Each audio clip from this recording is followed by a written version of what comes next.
mag-English naman. Sapagkat mayroong isang abogado dito, ininsulto ang isang member ng Quadcom na hindi raw marunong mag-English. Gusto ko pong sabihin sa abogadong yan na ako po ay marunong mag-English. Baka mas marunong pa ako sa kanya mag-English. Ito po ang opening remarks ko sa ating Senior Deputy Speaker, sa ating Deputy Speaker, sa aking mga co-chairs, ladies and gentlemen, colleagues, at mga kababayan. Today marks a significant development in our ongoing inquiry. Gusto ko yung abogado natin na nang insulto dito sa isang member natin dito, makinig na mabuti at i-correct niya ang English ko kung kinakailangan. For the first time, former President Rodrigo Duterte will appear before this committee to answer questions posed by his members. I would like to begin by thanking him for his presence. Thank you, Mr. President, for coming here. Rest assured po that Congress recognizes your role as our former president, and we will extend to you the respect that the position deserves. Maraming salamat po. Respect, but not deference, Mr. Chairman. However, my friends, colleagues, let me draw a clear line here. While we should be respectful, we cannot be differential. Mga kababayan, watching today with us, it is important to stress that respect and deference are two different things. It is vital that we, as representative of the people, remember that distinction, because our ultimate allegiance is not to any one individual, no matter how high their office. We answer to a power greater than any president. We answer to the Filipino people and to God. As Scripture reminds us in Romans 10:3, and I quote, "Since they did not know the righteousness of God and sought to establish their own, they did not submit to God's righteousness." Our fidelity belongs to the Lord alone. Our mission is to seek the truth, and we shall not be swayed from that path. As we have said time and time again, we have organized this inquiry with a solemn purpose to recommend avenues for justice to be served, seek accountability, and uncover the truth as we adhere to the rules of inquiry in aid of legislation. And inherent to this is our moral obligation to stop the vicious cycle of extrajudicial killings against our people who cannot defend themselves, to stop the blatant violations of our Constitution and our laws by scheming individuals and criminal syndicates, and to abate the social menace of illegal drugs. It is our sincere hope that the former president's presence here today will aid this objective, not hinder it. Today, we ask everyone here, including the former president, to speak openly and honestly, as this inquiry's goal is not to cast blame for its own sake, but to serve the cause of justice. Mr. Chairman, marahil po, hindi na ako nakikilala ng ating former president. Magpapakilala po muli ako. Mr. President, ako po si Bishop Benny Abante, ang Pangulo ng Bible Mode, Bible Believers League for Morality and Democracy, na mayroong 6,000 churches sa buong mundo.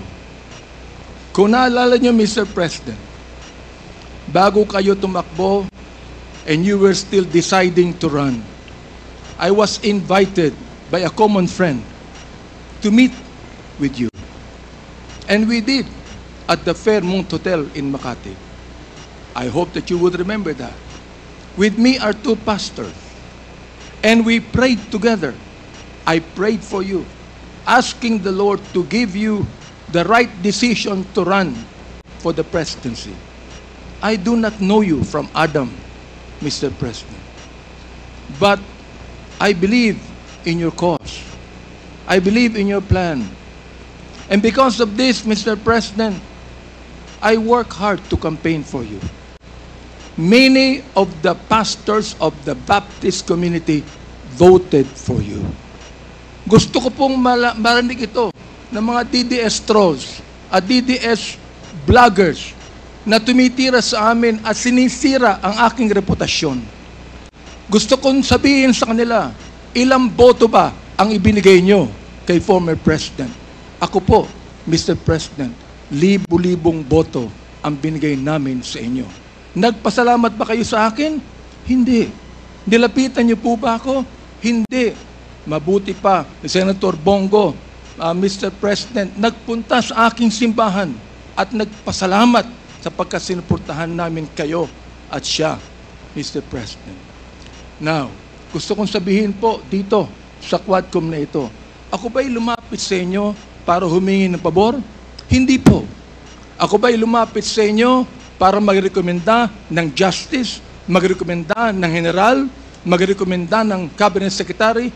Hindi po. Hindi ako nagpunta ng Malacanang nung kayo nanunungkulan sa loob ng 6 na taon. Isang beses lang. Ako po ay nagsabi kay Senator Bongo, kung maaari na makapag-usap po tayo. Pumayag po siya. At nag-usap po tayo, if you would remember that, Mr. President. Nag-usap tayo confidentially. Ano pong ginawa ko? Binuksan ko po ang Biblia. Ipinakita ko sa inyo na walang ibang tagapagligtas kundi ang Panginoong Kristo. Ipinakita ko sa inyo ang maaaring magbago ng buhay natin, walang iba kundi ang ating Panginoon. Sinabi ko sa inyo ang nakalagay sa John 3:16, "For God so loved the world, that He gave His only begotten Son, that whosoever believeth in Him should not perish, but have everlasting life." Binantayan ko ang inyong panunungkulan. Nakita ko na maganda ang plano nyo. Nakita ko po, Mr. Chair, na ayaw ng Pangulo na itong bansang Pilipinas mahulog sa kamay ng mga drug lords at drug traffickers. Maraming salamat po sa inyo. Nagsimula kayo ng war on drugs. Kami mga kapastoran, believe po sa inyo, sa inyong ginawa. Sabi nyo, 6 months lang, kaya nyong tapusin ang war on drugs na ito. Inabot po kayo ng 6 na taon. Hanggang ngayon, meron po tayong war on drugs. Hindi po namin nakalain, Mr. President, na sa war on drugs na yan, mamamatay ang more than 30,000, Mr. President. Hindi ko akalain na more than 7,000 na mga drug pushers ang mamamatay sa kamay ng mga kapulisan at sa kamay ng mga riding in tandem. At sinabi po ng ating ibang kapulisan, at gusto kong sabihin, hindi po lahat ng kapulisan, sapagkat ang karamihan po ng ating kapulisan, mga mabuting tao, at nais protektahan ang bansang ito. Pero, ang ilang mga pulis pumatay po. At dito nag-testify ang ilan na merong reward system na inyong itinanggi nung kayo ay nag-testify under oath doon sa Senado. Ngayon po, bilang bishop po ng Bible Mode, hindi ko akalain na kinakailangan pumatay tayo ng more than 30,000 people para masugpo po ang drug sa atin. Aba, Mr. Chair, talo pa natin ang Mexico. Sapagkat ng Mexico, nakita ko wala pang 10,000 namatay. Talo pa natin ng Colombia. Naging killing fields po ang Pilipinas nung panahon ninyo, nung kayo nanunungkulan.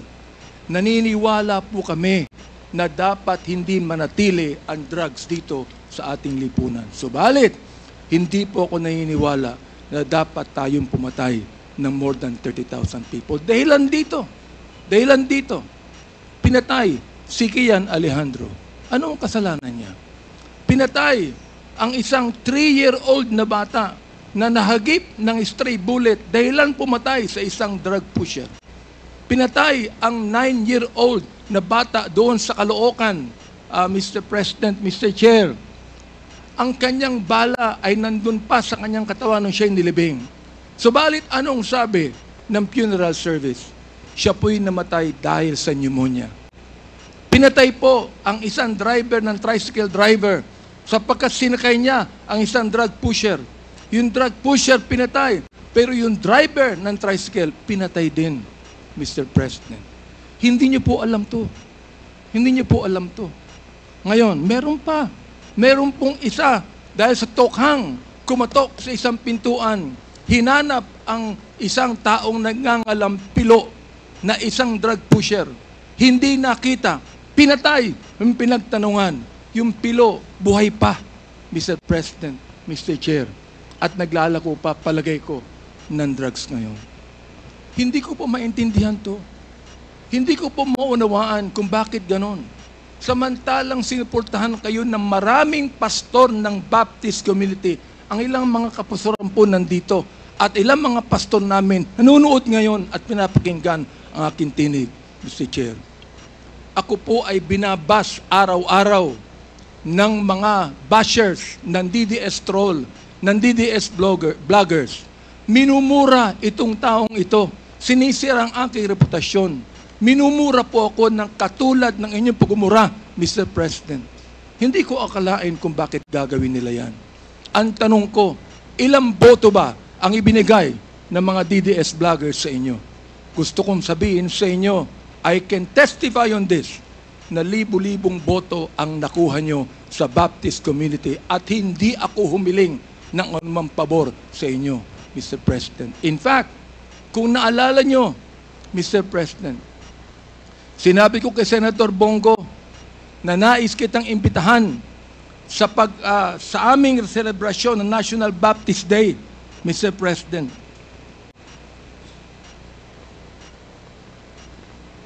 Dihindo ko lang po yung pakikipag-usap na ito ni Delga sa ating Presidente para po makapakinig po sa akin ng tama. Inimbitahan ko kayo. Nagpunta ho kayo, Mr. President. Doon po sa SMX, nakita nyo ang 7,000 na mga Baptist leaders na nakinig po sa inyo. Sa inyong speech, Mr. President. Oo. Doon po sa speech ninyo, sa harapan po ng mga bishop at ng mga pastor, nagmumura kayo. Pinagbigyan po namin kayo. Kahit na hindi maganda sa amin makarinig ng mura, pinagbigyan po namin kayo dahil kayo ang Pangulo at dapat namin kayong irespeto, Mr. President. Andito ho ako, nakaupo sa harapan nyo. Nagpapasalamat sa pagkakataong ito na masabi ko ng buong katapatan sa inyo ang ginawa ng more than 6,000 na mga kapastoran ng Bible Mode para sa inyong eleksyon bilang Pangulo ng Pilipinas. Nung akin pong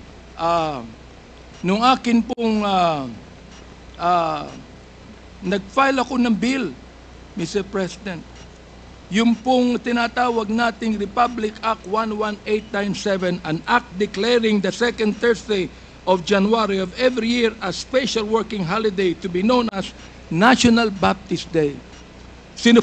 Sinuportahan po ito ng lahat ng mga congressman.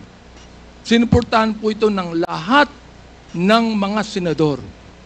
Okay. At nilagay po sa inyong opisina. Pinirmahan nyo ba ang bill na yan? Hindi po. Naging batas yan because it lapsed into law after 30 days. Pero, okay lang po sa amin yun. Okay lang po sa amin yun. Yun na lang siguro ang maaaring pasalamat ninyo, Mr. President, sa amin. Bilang pagboto namin sa inyo ng mga libo-libo mga Baptist leaders at Baptist members sa buong kapuluan. Hanggang ngayon, nirerespeto po kayo ng aming kapastoran. Hanggang ngayon, pati yung kapastoran po namin sa Mindanao, ginagalang kayo. Marami kami pastor sa Davao na ginagalang po kayo. Bakit po? Sapagkat kayo ay naging Pangulo ng Pilipinas. Ang kahilingan lang po namin dito, Mr. President, habang kayo po ay kinakausap namin ngayong umaga, ang kahilingan lang po namin dito ay sana po naman respetuhin po ninyo ang Quadcom hearing na ito sa pamamagitan ng hindi paggamit ng mga vulgar words. Mr. President. Sapagkat gusto kong sabihin sa inyo bilang warning na kapag kayo po ay nagmura sa Quadcom hearing na ito, I will make a point of order on you. Meron po akong batayan na batas sa tinatawag po nating disturbance of proceedings. Gusto kong basahin doon po sa Psalms 109, 17 to 18 and 28. Hindi ko alam kung naniniwala kayo sa Diyos. Hindi ko alam kung naniniwala kayo sa Biblia. Samantalang sa isang pagkakataon, tinawag niyo ang Diyos na stupid, Mr. President. Tinanggap po namin yan sapagkat kayo Pangulo. Oo. At nagpapasalamat ako. Hanggang ngayon po, buhay pa kayo. Kahit na po tinawag niyo ang Diyos na isang stupido, Diyos. Oo. Hindi ko alam kung katanggap-tanggap yan sa lahat na mga nakikinig sa akin ngayong umaga. Pero ito po, gusto kong basahin sa inyo bilang isa rin namang warning. Sa wikang Tagalog, babasahin ko. Sapagkat iniisip niya, ang manumpa, ang magsabi ng masama, kaya darating yaon sa kanya, sapagkat hindi siya nalugod sa pagpapala, kaya't malayo yaon sa kanya. Dahil binihisan niya ang sarili niya ng pagsabi ng masama o pagsumpa na gaya ng kanyang sariling damit, yaoy papasok sa kanyang kalooban na gaya ng tubig at gaya ng langit sa kanyang mga buto. Hayaang sumumpa sila. Hayaang sila ay magmura. Ngunit magpala ka. Ang kahilingan po namin ngayon, Mr. President, sana po, imbis na mura ang marinig namin sa inyo, sana po, bigyan nyo kami ng pagpapala sa Quadcom na ito. Sapagkat hindi personalidad ang tinutukoy namin dito. Ang tinutukoy po natin ito, issue na kinakailangan po natin tuldukan sapagkat ito po'y kailangan ng ating bayan. Kapag sila'y bumangon, sila'y mapapahiya, ngunit ang iyong lingkod ay magagalak. Yan po ang sinabi sa Salmo, Mr. Chair, Mr. President. Salamat po sapagkat hinayaan niyo ako na magsabi sa inyo ng buong katapatan na walang halong anumang pagkukunwari, Mr. President. Ginagalang ko pa rin po kayo. Hindi po dahilan ay kayo, kundi dahilan sa minsan naging Pangulo kayo ng Pilipinas. Kaya nga po ang aking opening remarks is what? Respect, not deference. We are not here to give you obeisance. We are not here to give you obedience. We are not here to submit to you. We are here as equal members of this House, Mr. President, Mr. Former President. You are now a private citizen.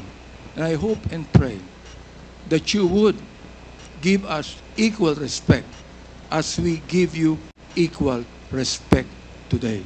Maraming salamat po.